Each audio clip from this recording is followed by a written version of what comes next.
Muhammad Ali, in the footsteps of a legend. Visit to his grave in Kentucky.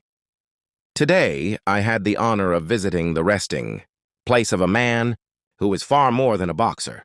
He was a voice for justice, a symbol of strength, and an icon who inspired generations around the world. Muhammad Ali, born right here in Louisville, Kentucky in 1942. From a young age, he stood out not only for his talent, but for his unshakable belief in himself. Float like a butterfly, sting like a bee. That famous quote wasn't just about boxing. It was about moving through life with grace, but standing your ground when it mattered. Ali won Olympic gold, became world heavyweight champion, and dominated the ring. But his biggest battles weren't just with opponents in boxing gloves. He stood against the Vietnam War, risking everything, his career, his titles, even his freedom, for what he believed in. He refused to be silenced. He stood for his faith, for equality, and for the rights of all people. That courage made him a hero not just in sports, but in life.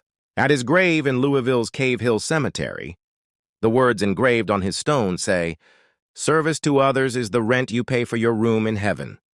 This wasn't just a quote, it was how he lived his life.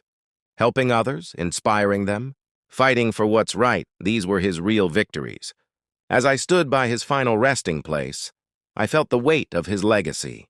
The silence was powerful, and as if the world paused for a moment to honor all that he stood for. Muhammad Ali wasn't perfect, and he never claimed to be.